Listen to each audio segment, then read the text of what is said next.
the amazing Dennis Frank. He's running for Unit 5 school board. And before we took the break, we were talking a lot about the Unit 5 tax referendum. We talked about how Corey Byrne was spotted. Corey, you didn't get away. Sorry, buddy. We saw you. He was spotted taking campaign literature that, Dennis Frank, Amy Jetta, Molly Emery, and Brad Wirth, they're on this flyer, on this brochure.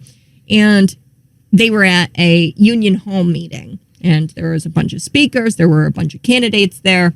Corey felt so compelled as to go around to a table where these brochures were, pick up the brochures and throw them behind a coffee pot and hide them from you, the voter, who were at that meeting.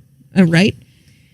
So we talked about that, but now I want to talk about the myths and the facts that Unit 5 are saying are the myths and facts of Unit 5 tax referendum, this referendum that's on the question or on the ballot. So let's go through those, Dennis, and let's poke holes in these myths and facts, shall we? Yeah, I don't know if we'll be able to get through all of these. We'll try. We'll try to get through some. Okay, so what's the first myth? Let's start with the first one. I'll start with question number 1. If you go to the vote yes for Unit 5, there's a myths and facts icon that you can click on, and it gives you these questions. And the first one there is an important one because it lays out the basis for the following myths and facts.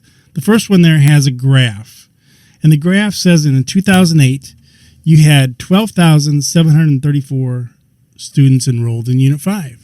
2008. 2023, you have 12,304. So that's 400 less students in 15 years. Okay, now, so enrollment is down. Yes, and it's gone down drastically the last few years. It's 1,000, but that's from 2008. So that's important because they're saying that the education fund rate has been flat since 2008. That's why they have the graph. So 2.72 is the education fund rate in 2008. In 1983, it's 2.62. And then it's still 2.72 in 2023. So they're implying that we haven't received more money, basically, is what they're trying to tell the voters, that we're kind of frozen. Since 1983? Yeah, or since 2008. They've kind of been locked in. Okay. I mean, I have heard that we get that on the Facebook too. People say, we haven't had a raise since 2008 or since the 80s, which isn't true. Yeah. And it's just misinformation that people put out there. But the teachers have had a raise. I'm all for the teachers. I want to help the teachers. I want to help the teachers educate the students because that's the key, right? So the teachers have had raises. I got figures of that for the average teacher's salary, and it has gone up. And the teacher's experience has kind of stayed the same. We're about 13 to 14 years of experience every year.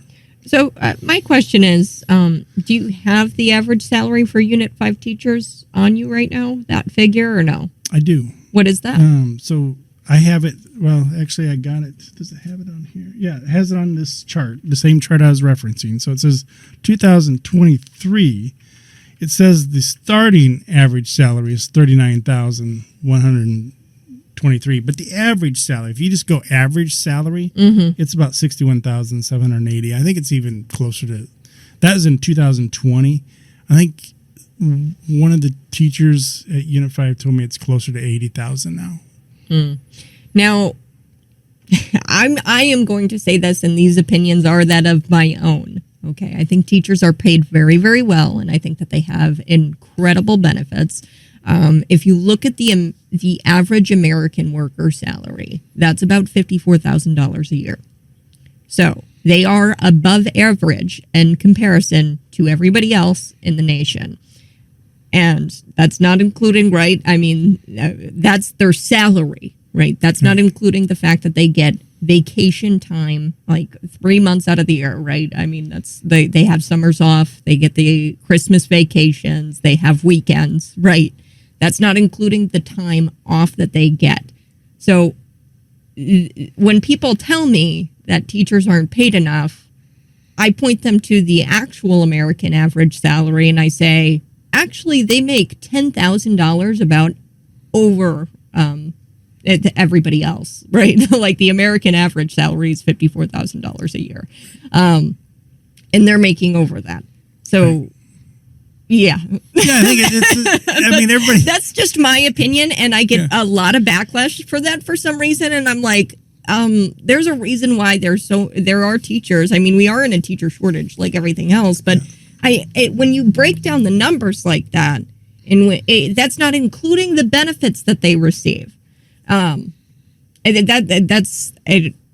I just don't know where people come at me and they say, no, teachers aren't paid enough. They do an amazing job. And I wanted to be a teacher. I went to school to be a teacher for 2 years. Had to drop out because it was too woke for me. And I just didn't feel comfortable indoctrinating children. Right. So I switched majors. And I don't know. It's just, that's my personal opinion on it. Dennis, you don't have to take that up. But I get backlash for that. And I'm like, why? I mean, they're paid $10,000 over the average American salary. Everybody loves the teachers, right? So everybody wants to naturally say, they deserve more money. And honestly, that's a special skill set that I wouldn't be equipped to have to be able to teach like they do. Teaching Sunday school class is much different than teaching a education class, right? Yeah. And doing it every day of the year. And it's got to be. It's not just public school teachers; it's private school teachers, which probably make less. I don't have the numbers on that, but it's an important job, and so we put our kids there, and so we want to help those teachers as much as we can. Yeah, salary is a small part of it. I think the tools that we can give them, the help, the assistance, substitutes when they need it. That's all important for the teacher's well-being, a work-home balance kind of thing. Give them the time off when they need it. Yeah. And I know we're going down a rabbit hole, and we will get to more facts and myths here by the Unit 5 Yes for Unit 5 campaign. But one thing I did also want to add was that, when's the cap? Because if you pay a teacher, let's say $200,000 a year salary, right? Wouldn't that be amazing? Right? You pay them that. What is that going to inherently do to that teacher? They're going to think that they have to have some sort of really important role in your child's life. Because more money means, and this is just natural, means that I have to do more. Which, that would, I get that. But what I'm seeing is if you push for an absurd amount of money via salary, you're going to be putting extreme expectations on these teachers, and what they're supposed to be doing is teaching children. They're not supposed to make your kid the next Elon Musk or whatever, and they're not supposed to be parenting your child. And that's what my fear is that if we start throwing all this money at these teachers, they're thinking that they've got to exceed some sort of unrealistic expectation of them to be a teacher. And frankly, that's just, if you make $100,000 a year, that comes with expectations. And maybe those expectations are not what is supposed to be in a public education sphere. I don't know. That's just what goes through my head. Yeah, the other thing to think about is that they hire the salary, at least in my research, the higher the salary of the average teachers, doesn't necessarily guarantee your students are going to have a better proficiency scores. I've seen schools that have higher salaries than ours, but have lower proficiency scores. And so the salaries, I can't really say that's the tie-in to improving that. It's also not a tie-in to the graduation rate. I've seen schools that have very poor, like 20%, 10%, proficiency scores. Imagine that. I feel so sorry for those kids. But their graduation rate of that school could be in the 90s. They're getting pushed through anyway. So the graduation rate's not a good meter to go by. The average teacher's salary is not a good meter to go by. It's just the SATs or the proficiency scores. Those are concrete evidence of what your kids are learning. And Unit 5, we have to improve that score. We have to cut to break. But when we come back, we're going to go through one more myth and fact with Dennis Frank right here on the Morning Buzz. You can text in 309-451-9299 and be a part of the conversation.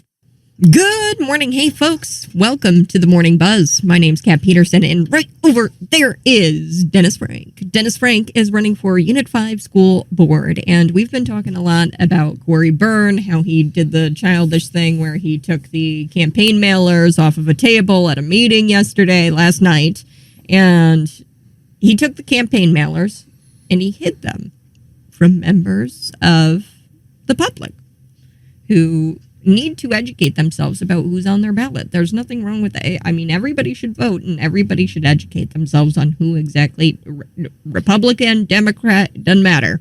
You should know who is on your ballot. And these are technically supposed to be nonpartisan elections.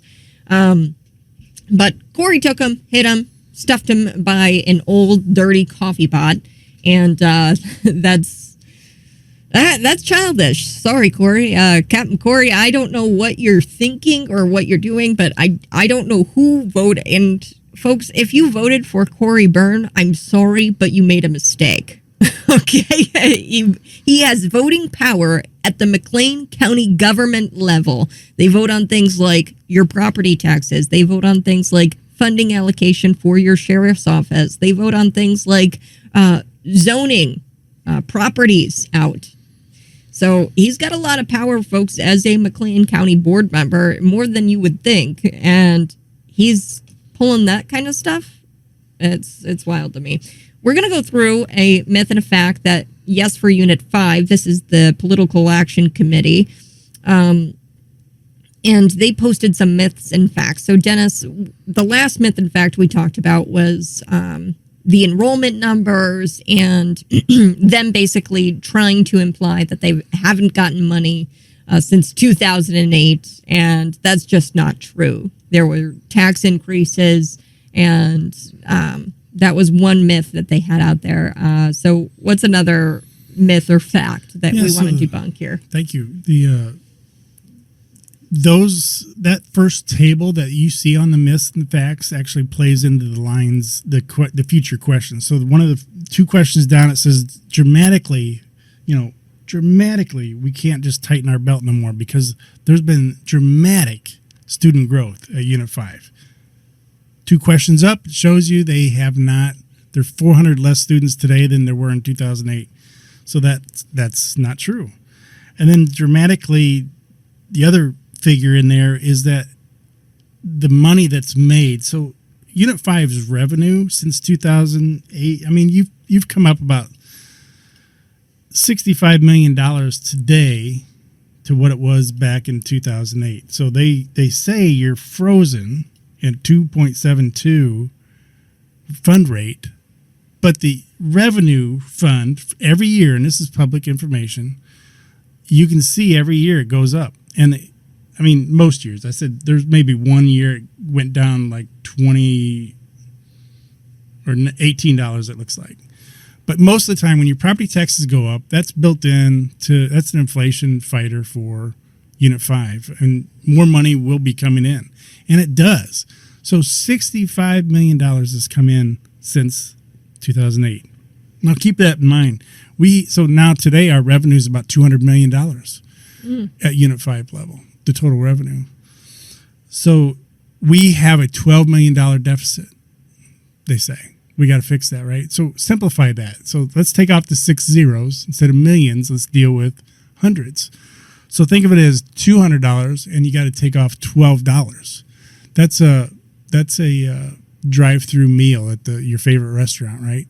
Mm-hmm. $12. Yeah. So really you're just thinking, I got to save $12 for every $200 in this massive budget. That seems reasonable. I think you could do that at home. Decide I'm going to save $12 of every $200 I spend, and that's reasonable to do. Yeah. So that's a 6% savings. That's all we have to do without a tax increase and increasing the property taxes permanently for our residents. How do we get to that savings, that 6% savings? Can we do something other than cutting sports, 6th through 9th grade sports, band, orchestra? Yeah, I brought that out last night. I mean, our opponents are, if we don't hit the lottery, if we don't hit this massive tax increase for the public. If we don't get that lottery money that they're counting on, we're going to destroy Unit 5. We're going to fire teachers. We're going to fire band. We're going to cut classes. It's terrible. So, of course, maybe that's their scare tactic, but there's a better plan B than that. When you're talking about 6% savings, just do this sniff test on that. That sounds really, really drastic of what they're saying. Yeah. It sounds really woke, kind of like screaming. Well, and here's my concern is that, and I don't know if there's any truth to this, but it seems odd that Carlock Elementary has been on the chopping block, not once, but a few times. And Carlock doesn't vote the way Unit 5 likes, I'd imagine. And to threaten the closure of a school over a 6%, savings. I mean, I think that they could cut some administration, maybe some administrative bloat. Yeah. Definitely the DEI program, right? Because who knows what they do? I'm sure there's multiple programs where there are just people, and you see this at the national level too, where people just go into work and they sit there and they're not exactly sure what to do because their programs are ineffective and they don't really do anything to aid to the learning and education of children. I don't see how the DEI program aids the children in math, reading, and writing. I don't know. Yeah, I agree with that. One of the most eye-opening things when I was collecting signatures, there's one family who has a white parent, a Hispanic parent, and they adopted a black child. So they got all the bases covered, right? And they said to me they're not in favor of the DEI stuff that their child has to go to. Yeah. And so I asked why, and got some information, and they said, so after learning about that, it's not on top of my chopping block personally. The administration. Yeah. But I think it's something to look at. Is it really helpful to, like you said, the proficiency scores? Is it helping improve our students' and how skills? Much money? And now I don't know how much money the overall program calls for, but I do know the person heading it up has over $100,000 salary. Yeah, right? Well, I don't know that, but that's good. Yeah, I mean that's good to know. Yeah, she's got over $100,000, and she's supposed to be running the program. And this was very new. I think it was 2021 when she was the first ever Unit 5 DEI director. She's supposed to be directing this program, and has she ended racism yet in Unit 5? I mean, for $100,000, you would think that she is ending racism in Unit 5 school districts. I don't think that children are racist. I don't think that they have a racist bone in their body. The fact that the DEI program even exists suggests that these people think that our children could be racist. And I don't like that. I don't take up with that ideology that they are not diverse enough, or that they are not equitable enough, or they are not inclusive. And when you come after my child and say that they aren't these things and they need help with that it doesn't sit too well with a lot of parents. Probably like those parents that you talk to. That's common with a lot of families now. We have mixed blended families from different cultures. So to say that one race is worse than the other races doesn't really fly in a lot of families, I don't think. Yeah. I think it's divisive. So back to the funding thing, the 6%. You asked, how do we save that? Is that easy to do? I think it is. If you go to unit5studentsfirst.com, that's our website. We have some information out there about how we can save with the curriculum assistance to the teachers to help 1 hour of a day at a cost of $25 per student. And it enables the student to have curriculum that is diverse and would match specifically what that student's passions for. I mean, coming out of high schools can be tough years. You're not sure what you want to do when you get out of high school, go to college, go to the military, go to trade schools, or just go to work. I mean, you're just at a crossroads, and so you're still trying to think. So wouldn't it be nice to give them the option to look at different things that may not be available to their school right now? Yeah. Yeah. Well, and you bring up this, modern way of learning, possibly this e-learning. And, I love how WGLT, writes this headline. They say some Unit 5 school board candidates are touting e-learning as a solution to the district's budget crisis. Real quick, in about 30 seconds, can you explain to me how this e-learning is different than e-learning, like putting your kid behind a Zoom class during the pandemic? Yeah, so e-learning's, the district uses e-learning today as well. Teachers do that. I do it in my career. It's just an assistance of doing something. It's not permanently sitting you behind a camera like COVID. Yeah. And then you're locked behind a screen and a teacher's looking at you through a lens.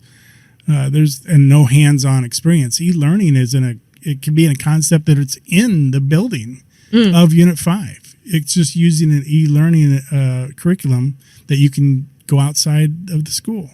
Folks, Dennis Frank, thanks so much for joining me, and he's running for Unit 5 School Board. Be sure to look him up on Facebook, Dennis Frank, Unit 5 School Board. You have a great day, Dennis. Bye-bye. Thank you.